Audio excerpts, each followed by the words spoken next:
Жогорку кеңештин өкүлдөрү суроо барбы? Максат Гүлчараевичке. Жокпу? Урматтуу судьялар. Бериңиз, Мукаммед Шарипович. Биринчи суроом. Жанакы башында элечи социалдыктын жогорку мектеби чектеп атат, 40 адам окуганга мүмкүнчүлүк бар, 50 адам окуганга мүмкүнчүлүк бар деп. Бирок деген жылда сот боломда юристтердин саны мындан көп эле болсо керек дейм. Миңдеген соттор бар, жарандар бар болсо керек, судья болом деген. Сиздин оюңузча ошо баштан эле чектеген жери жокпу? Биздин мыйзам. Бул маселе чектөөлөр аныкталуу кызмат адамдарына каралган, судья кызматына, иштеп жаткан судья кызматына. Кошумча талаптар бул талапкерлерге карата каралганда, ошол кошумча талап катары окутуунун милдеттүү түрдө болушу белгиленип атат да. Анан ол сот реформасынын жүрүүсүнүн алкагында бул мисалы үчүн жоболор аныкталуу айтылып өттү. Эл аралык тажрыйбалардан келип чыккан маселеде, мисалы үчүн Малайзияда, Сингапурда, Индонезияда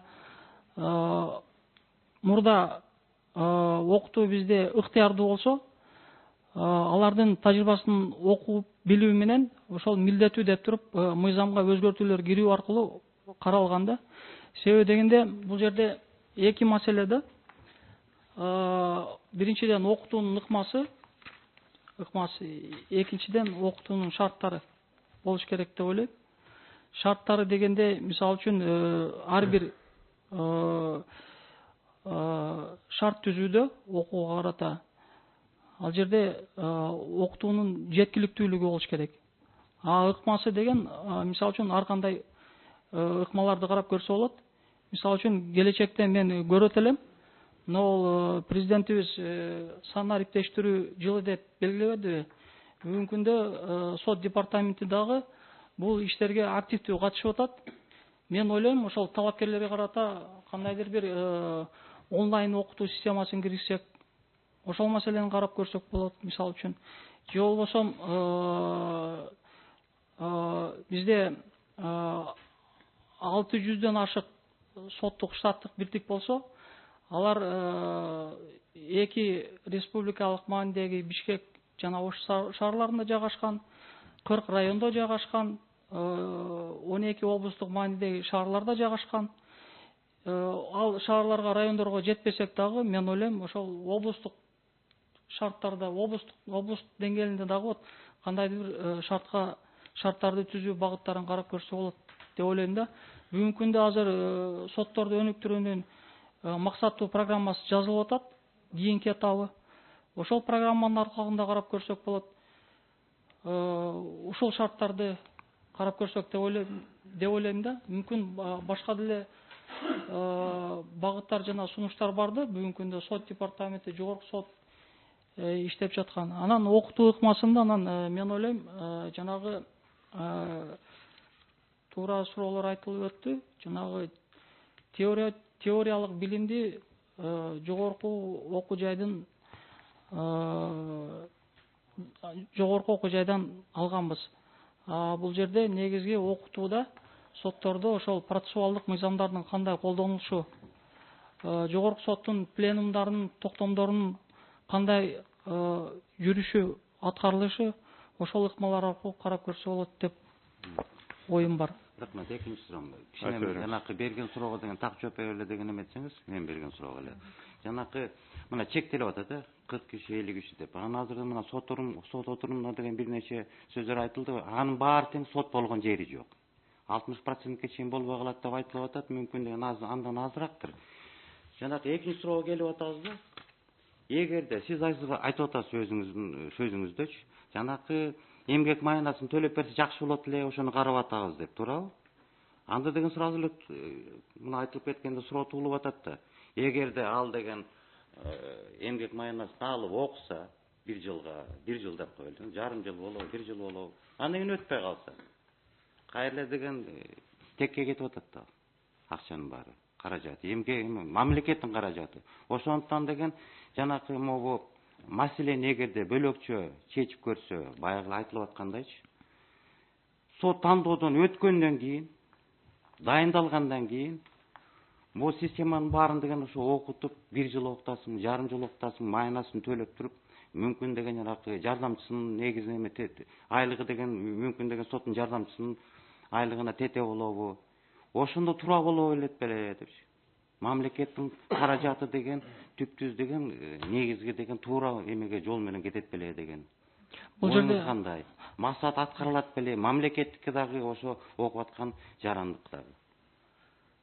Аябай туура суроо. Бул жерде мындай да,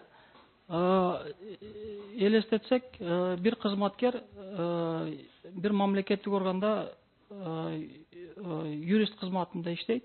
Ошол мамлекеттик органдын милдеттерин жана тапшырмаларын аткарып иштейт да.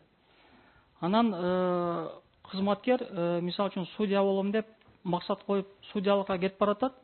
Демек ал келечекте ошол мамлекеттик органдан кетүү максаты бар да. Кетүү максаты бар. Ошол учурдан кийин мамлекеттик органга эмгек маянасын сактап берүүсү же болбосо кандайдыр бир чыгымдарды кетирип, окутуп, анан аны ошол мамлекеттик органдан кой берүүсү бул мамлекеттик органдын койгон тапшырмаларына жана максаттарына жеткиликтүү деген суроо жаралат да. Бул жердечи. Ошон үчүн мен ойлойт элем, бул жерде талапкерлерге шарт түзүү кандайдыр башка бир механизмдерди кароо менен гана ошол максаттарга жетишибиз керек деп ойлойм да.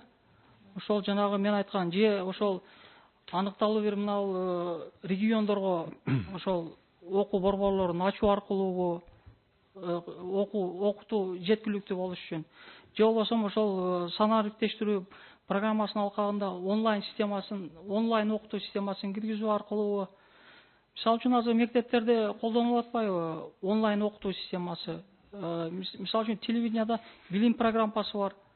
Ошо окшогон бир механизмдерди карап көрүү менен жетишсек болот деп ойлойм да. Бирок бул мен ойлойм азыркы учурда татаал механизмдер. Бирок эгерде туура багытты койсок, мен ойлойм жетишсек болот депчи. Рахмат. Максат Гүлчөрович, пожалуйста. Максатбек Гүлчөрович, мына мен суроо мындай да. Негизги конституцияда кепилденген укуктарды анын өз ара иштеп кетишине каржы маселеси дагы эң маанилүү нерсе да. Биз азыр болсо укукта жазылганы өзүнчө, анан каржылаган нерсеси өзүнчө дегендей бир мындай ойго келип атабыз да. Бунун баардыгы тыкыз иштеш керек деген бул биринчиси. Экинчиси, мына сиз өзүңүз айтып кеттиңиз, 94-чү берененин 9-чу бөлүгүн айтып кеттиңиз. Азыркы күнү мына сиз айткандай бул жанагы окуу мектебине окуп, анан сертификат алыш, бул 9-чу бөлүгүндө айтылып атат. Бул кошумча талап же чектөө деп атат да. Сиздин оюңузча бул талаппы же чектөөбү? Талапкерлерге карата бул талап. Ооба. Талап боло турган болсо, эми ошол талаптын алкагын карап көрө турган болсок, Конституцияда мына 5-чи бөлүк менен 8-чи бөлүктө көрүнүп атат. 5-чи бөлүгүндө болсо Конституциялык палата менен жогорку соттун судьяларына кое турган талаптар болуп атат. 5-чи пунктта болсо жергиликтүү сотторго боло турган талаптар коюлуп атат. Ошол талаптардын ичине кайсынысына кошумча болуп атат? Бул тиги жашына каратабы же окуусуна каратабы же юридикалык стажына каратабы? Мына 3 эң негизги талаптын кайсынысына кошумча болуп кирип атат бул? Сиздин оюңуз боюнча. Туура суроо, Чынар Аскарбек. Конституция өзү императивдүү түрдө жашына карата аныкталуу бир талаптарды коюп атат. Анан кийин кошумча талаптарды конституциялык мыйзамда белгиленген тартипте деп шилтеме нормаларды көрсөтүп атпайбы? Ошого мына конституциялык судьялардын статусу жөнүндө конституциялык мыйзамда мына окутуу талабы киргизилген да. Бирок сиздин оюңуз боюнча сиз юстиция министрлигинен келип атпайсызбы, укуктук экспертиза бересиңерсиздер. Ошол кошумча талап дегенди мыйзам чыгаруучу ар жактан эле алып туруп коюп коебу же ошол конституцияда коюлуп турган талаптардан агып чыгыш керекпи деген ойдобузбу. Мына 3 эң негизги талап коюлуп атат. Ошолорго кайсынысына кошумча болуп кирип атат сиздин оюңуз боюнча? Же андан башка болуш керекпи? Башка болгондо анын критерийи кандай деген сөз? Мисалы үчүн бул жерде башка окутуудан башка талаптар деле болушу мүмкүн. Бул жерде конституция шилтеме жасагандан кийин мыйзамдар аныкталуу бир талаптарды көрсөтүшү мүмкүн да. Бул окутуу бир азыр бүгүнкү күндөгү талап да. Себеби дегенде бизде сот адилеттүүлүгү ошол мындай айтканда профессионалдык деңгээлде ишке ашырылыш керек да. Адамдын укугу толук кандуу сакталыш керек. Ошон үчүн бул жерде судья кызматына баратканда даяр болуп, ал жерде толук кандуу сот адилеттүүлүгүн ашырууга даяр болуусу менен барыш керек да. Ошон үчүн киргизилген окутуу талаптары да бул жердечи. Рахмат. Дагы барбы? Бериңиз, Курмантай Абдиевич. Тандап алгандан кийин мамлекет мойнуна алып окутса, каржысы толук өлчөмдө максаттуу кете беле деген ой туулат да. Талапкер кандай даярданды, ал анын эрки. Өттү, мамлекет мойнуна алып, каржы төлөп, окутса, бардыгы уже судья болуп калды да. Талапкер деген статустан өттү, уже судья болуп калды. Мамлекет толугу менен мойнуна алып, ошондо окутса, максаттуу болот эле да, каржы кандай деп ойлойсуз? Рахмат. Мен мындай деп жооп берет элем да, эмгек кодексинин мисалында. Мисалы үчүн эмгек кодексинде 3 ыкма бар да. Окутуу, кайра даярдоо, анан квалификациясын жогорулатуу ыкмасы да. Тандап алып судья кызматына киришкенден кийин бул жерде менин оюм боюнча квалификациясын жогорулатуу ыкмасы менен окутса, анда туура болот деп эсептейм да. Себеби дегенде квалификациясын жогорулатууда өтө тажрыйбалуу судьялардын катышуусу менен же болбосо жана мен айтып өткөндөй жанагы жогорку соттун пленум токтомдорунун кароосу менен аныкталуу бир ченемдик актыларды колдонуу тартибин кароосу менен окутса, тандап алгандан кийин анан мамлекеттик бюджеттен акча сарпталса ал жерде, ал максатка ылайыктуу болот эле деп ойлойм да. Рахмат. Мен маалымат иретинде бир эки мисалды айткым келет да, себеби эл аралык мааниде бир топ мисалдарды келтирдиңер. Грузияда дасаптан окубайт экен, вообще справка да алып келбейт, мен окудум дегенчи. Келип, мынанда под наблюдением тапшырат водительскую удостоверение алыш үчүн. Аял окутту, өз окуду, анын милдети. И тапшырды. А бизде фиктивный дасапта окуду деген справканы көтөрүп келип анан кийин өтүп жүрөбүз да, бул бир. Австрияда набор болгондон кийин 2 жылга максаттуу окутат экен. Бүттү, обязательно порядкаларды чекесинен назначать ете берет судья кылып. Ал биринчи жолу конкурска барганда политехникалык билим менен физкультурникпи, бирок юриспруденцияга кийин кызыгуу пайда болуп катышат. Конкурстан өттү. Адан кийин 2 жыл толку баягы судебный системанын немесин максаттуу окутат экен да. И чекеден даярдай берет. Мамлекеттин кетирген немеси баягы каржысы толугу менен акталат. А биз окутуп атабыз, биринчи ал жактан тең салмактуулук жок. Окугандан кийин өтүшүнө эч ким гарантия бере албайт. Каяка кетти мамлекеттин акчасы? Ансыз дагы жетишпеген каржыбызды дагы чачып аткандай болуп атабыз да. Ушунун тегерегинде ой жүгүрүш керек болуп атпайбы азырчы? Рахмат. Суроолор барбы? Да. Анда мен да бир 2 суроо берип калайын. Масат Гүлчөрович, буга чейин жогорку кеңештин өкүлү дагы, президенттин аппаратынын өкүлү дагы 94-чү, сиз дагы 94-чү беренеге шилтеме жасап айтып атасыңар. Бул кошумча талап. Ошон үчүн бул көрсөтүлгөн кошумча талап Конституцияга каршы келбейт деген пикириңерди айттыңар. Бирок ошол эле учурда бул сиздин алдыңызда чыгып сүйлөгөн Жыргал Нуржанова да айтып өттү, азыр сиз да айтып атасыз. Ооба, бул кошумча талап, бирок бул кечке түрүн, дистанциялык областтарда ачып койсо жакшы болот эле деп айтып атасыңар да. Ошондо мындай ой туулуп атат. Силер айтканыңар келбесе дагы, бирок сөзүңөрдөн келип чыгып атат да, ушул коюлган кошумча талап 54-чү беренеге карама каршы келип атат дегенди билгизип атасыңар. Себеби талапкерлерге бирдей мүмкүнчүлүк түзүлбөй жатат дегенди билгизип атасыңар. Ошондой түшүнсөк болобу? Себеби 52-чи беренеде, 52-чи берененин 4-чү бөлүгүндө жазылып турат. Мамлекеттик кызматка кирүүдө бирдей баары мүмкүнчүлүккө ээ болуш керек деп жазылып атат. А ушул кошумча талап, ошол Конституцияда көрсөтүлгөн принципке жооп берип атабы? Кошумча талап, Эркин Тойкелич, Конституцияда көрсөтүлгөн принципке жооп берип атат. Себеби дегенде кошумча талап катары окутуу ыкмасы талапкерлерди мыйзамга кирип атат. Кантип окутуп атабыз дегенде бул жерде туура, бул жерде Жорокулов мисалдарды келтирип айтып атат. Бул жерде 52-чи берененин 4-чү бөлүгү бар, туура. Бирок бул мынау келечектин маселеси да. Келечектин маселеси. Шарт түзүүнүн маселеси. Максат Гүлчарович, Конституция келечекке иштеген жок да.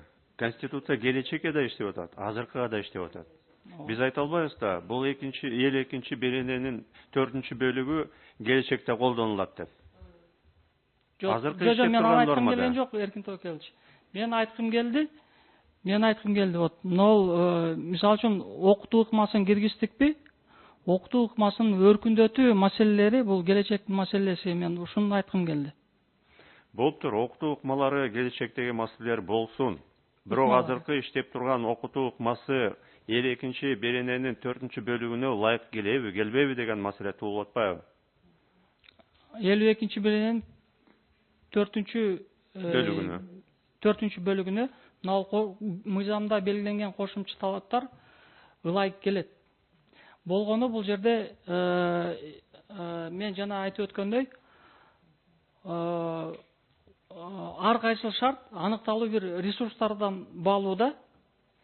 Ресурстардан. Максат Гүлчарович, анан ал ресурстарга биз мисалы үчүн аныкталуу бир шартыбызга жараша анан даярданып барабыз да. Түшүнүктүү, Максат Гүлчарович, анда башка ыкмалардын кереги деле жок да.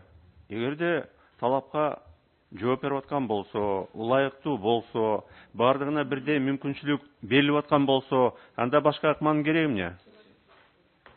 Анда кереги жок башка ыкманын.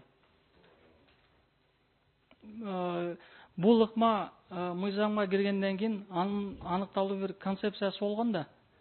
Эркин Тойкелич, анын бир максаттары, мындай идеологиялык багыттар болгон да.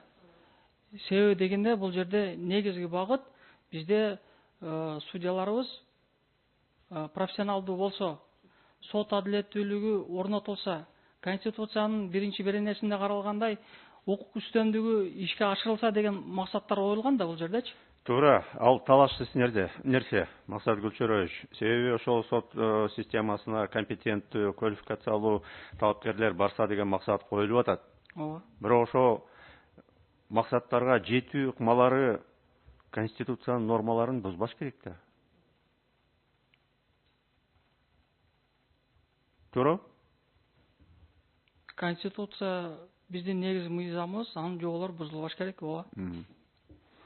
Бирок бул жерде мен бузулгандыгы жөнүндө бир жобону байкаган жокмун да, Эркин Тойкелич. Түшүнүктүү. Түшүнүктүү. Суроолор барбы? Жокпу? Рахмат, отуруңуз.